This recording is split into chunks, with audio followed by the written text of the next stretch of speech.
2022-23 primary TET interview কি জানুয়ারি মাসে হবে এবং চাকরি কি ভোটের পরে?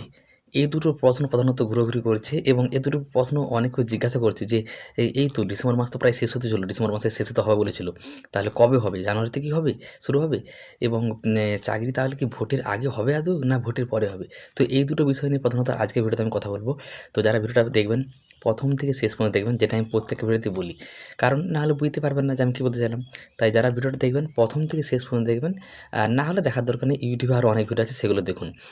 আমি কখনো ভিডিও লাইক করতে বলছি না, শেয়ার করতেও বলছি না, শুধুমাত্র এইটুকু বলবো, দেখলে প্রথম থেকে শেষ পর্যন্ত দেখবেন, না হলে দেখার দরকার নেই, এখানে বন্ধ করে দিন। তো welcome to my YouTube channel education is life with Sudip পাত্র। শিক্ষাই জীবন, আমরা প্রতিনিয়ত কিছু না কিছু শিখে চলেছি এবং সারা জীবন শিখে চলবো, কারণ শিক্ষার কোনো শেষ নেই। সবার প্রথমে আমি একটা কথাই বলে দিই যে আমি কিন্তু কোনো মহান ব্যক্তি নই, জ্ঞানী ব্যক্তি নই, আমার পড়াশোনার সাথে কোনো জানাশোনাও নেই। আমি একজন সাধারণ পরীক্ষার্থী, একজন শিক্ষার্থী, একজন টেট পাস প্রার্থী হিসেবে, এবং আমিও ইন্টারভিউ দিতে চলেছি।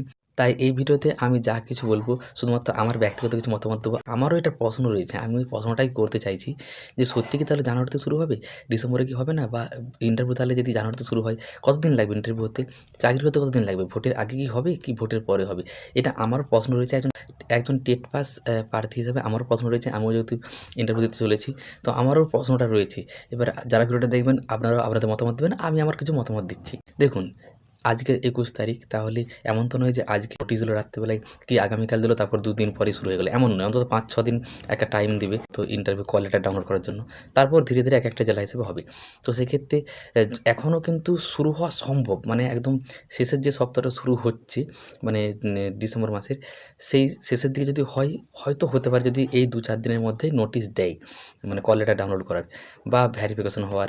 অনেকে আবার বলছে যে ভেরিফিকেশন বা ইন্টারভিউ আলাদা দিন হতে পারে, এরকম বলছে। সেই ব্যাপারে আমি কিছু জানি না, তাই আমি সেটা বলতেও চাইছি না। হলে হতেই পারে, নোটিশ না দিলে কিছু বোঝা যাচ্ছে না। কিন্তু আগের যে ইন্টারভিউ ছিল সেখানে কিন্তু একদিনেই ভেরিফিকেশন হওয়ার পর তারপর সঙ্গে সঙ্গে ইন্টারভিউ হয়েছিল।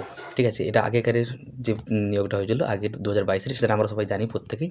24 সালে যে নিয়োগটা হলো, 22 সালের যে রিক্রুটমেন্ট প্রসেসের 24 সালে যে নিয়োগটা হলো প্রত্যেকে জানি। কিন্তু এবারে নাকি বলছে আগে ভেরিফিকেশন হবে, তারপর আবার নাকি একদিন আলাদা করে হবে, আবার একদিন তারপরে ভেরিফিকেশন এসে তাদের সব ঠিক থাকে, তারপরে আবার ইন্টারভিউ ডাকা হবে।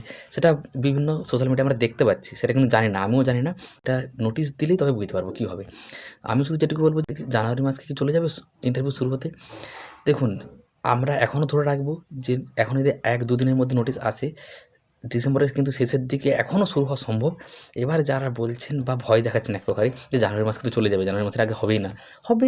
এতদিন অপেক্ষা করে আছি আমরা, 22 সালে টেট পাস করে, 23-24 সাল পুরো আসেইনি, 25 সালের এই যে সেপ্টেম্বর মাসে এসেছে, ডিসেম্বরে শুরু হওয়ার কথা। যদি না হয় আর 1 মাস খানিক দেরি হবে, ঠিক আছে? তো জানুয়ারি মাসেই হবে।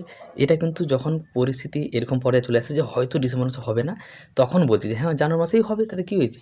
শুরু হওয়াটাই গুরুত্বপূর্ণ। ডিসেম্বরে যদি নাও হয়, ধরে নিচ্ছি জানুয়ারি মাসেই হোক প্রথম সপ্তাহে, তারপর ধীরে ধীরে হবে। এবার দ্বিতীয় প্রশ্ন, তাহলে জানুয়ারি মাসে যদি শুরু হয়, ইন্টারভিউ প্রক্রিয়া টোটাল কতদিন চলবে? এবং চাকরি কি তাহলে ভোটের আগে হবে কি পরে হবে? অনেকে তো বলছে ভোটের আগে আর হবেই না, পরেই হবে, এবং পরে মানে অনেক পরে, এরকম অনেকে বলছে। যে একবার যদি ভোটটা বের করে দিতে পারি, যে বিধানসভা ভোট রয়েছে পশ্চিমবঙ্গে। এবার দেখুন, যদি জানুয়ারি মাসে শুরু হয় বা ডিসেম্বরেও শুরু হয় বা জানুয়ারির প্রথম সপ্তাহে শুরু হোক, এবার এটা পুরোপুরি পর্ষদের উপর নির্ভর করছে। মানে পর্ষদ যদি খুব তাড়াতাড়ি ইন্টারভিউটা নিয়ে নেয় 4 মাস বা 3 মাস 4 মাসের মধ্যে, তাহলে কিন্তু ভোটের আগে হওয়ার সম্ভাবনা রয়েছে। কিন্তু আর পর্ষদ যদি অনেক দেরি করে দেয়, মানে 5 মাস 6 মাস 7 মাস, যেমন আগেরবারের যে ইন্টারভিউটা হলো 23 সালে, এত দেরি করে দিলে এখন আবার অনেক বেশি ক্যান্ডিডেট রয়েছে, আপনারা প্রত্যেকে জানেন 58,000 প্রায় ফর্ম ফিল আপ করেছে। কতজন যাবে ইন্টারভিউ দিতে আমরা জানি না, ভ্যালিড ক্যান্ডিডেট।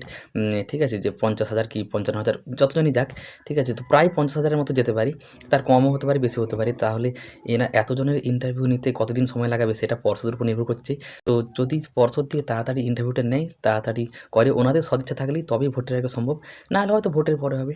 এবারে যারা একটা এরকম ভয় দেখাচ্ছেন যে ভোটের পরে হলে হয়তো এখন আর হবে না, এরকম কখনোই নয়।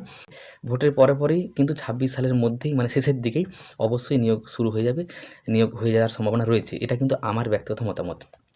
এবারে মানে যদি পর্ষদ থেকে তাড়াতাড়ি করে তাহলে ভোটের আগেও হতে পারে, যদি ইন্টারভিউটা দেরি করে প্রক্রিয়াটাকে তাহলে কিন্তু ভোটের পরেও হতে পারে।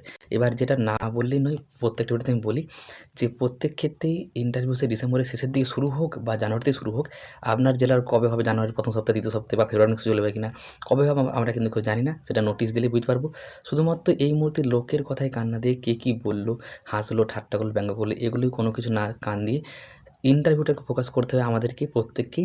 সে আমি হই, আপনি হন, যেই হন না কেন, ইন্টারভিউতে কীভাবে আমরা টিচিং ডেমনস্ট্রেশনটা ভালো করে দিতে পারি, যাতে অন্যের থেকে আলাদা করতে পারি, ইউনিক করতে পারি। কারণ এক দিনে প্রায় 400-500 এতজনের ইন্টারভিউ দেখবে। তো আপনার যদি সবারই একই হয়ে যায় টিচিং ডেমনস্ট্রেশনটা, সবাই গড় নাম্বার পাবে 3, 3.5 এরকম করে। প্রত্যেককে আলাদা করতে হবে, সেটা কীভাবে করতে পারবো এবং ইন্টারভিউটা আত্মবিশ্বাসের সাথে ভালোভাবে, নির্ভয়ে, সাহসের সাথে কীভাবে দিতে পারবো, ভালো করতে পারবো, এক কথায় সর্বোচ্চ নাম্বারটা পেতে পারবো, সেটাই আমাদের লক্ষ্য হওয়া উচিত। এই মুহূর্তে কে কী বললো, হাসলো, ব্যঙ্গ করলো, ঠাট্টা করলো দেখে লাভ নেই। কারণ এগুলো অনেক আগের থেকে করে এসেছি। ডিএলএড করার সময় থেকে টেট পরীক্ষার ফর্ম ফিল আপ শুরু হওয়া, মানে টেট পরীক্ষার জন্য ফর্ম ফিল আপ হওয়া, টেট পরীক্ষা দেওয়া, রেজাল্ট বেরানো, তারপর সার্টিফিকেট দেওয়া। এই যে এতদিন ইন্টারভিউ নোটিফিকেশন আসেনি, এসেছে, এখনও হয়নি, হবে। চাকরি পাওয়ার আগে পর্যন্ত করবে। কিছু আল্ট্রা লেজেন্ড সমালোচক রয়েছে, আল্ট্রা লেজেন্ড একদম। মানে কী বলবো, আমি এটা তাদেরকে বলি আল্ট্রা লেজেন্ড, তারা চাকরি পেয়ে যাওয়ার পরেও করবে। মানে আপনি যতদিন বেঁচে থাকবেন ততদিনই করবে। ওনাদেরকে শান্ত করা বা ওনাদের কথায় কান দেওয়া, ওনাদেরকে সন্তুষ্ট করা, এগুলো কোনোটাই আমাদের দায়িত্ব নয়, কর্তব্য নয়। আমরা আমাদের লক্ষ্যের প্রতি অবিচল থাকবো। কে কী বললো, হাসলো, ব্যঙ্গ করলো, ঠাট্টা করলো, দেখার দরকার নেই। আমরা আমাদের যদি লক্ষ্যের প্রতি অবিচল থাকি তাহলে কিন্তু অবশ্যই আমরা সফল হতে পারবো।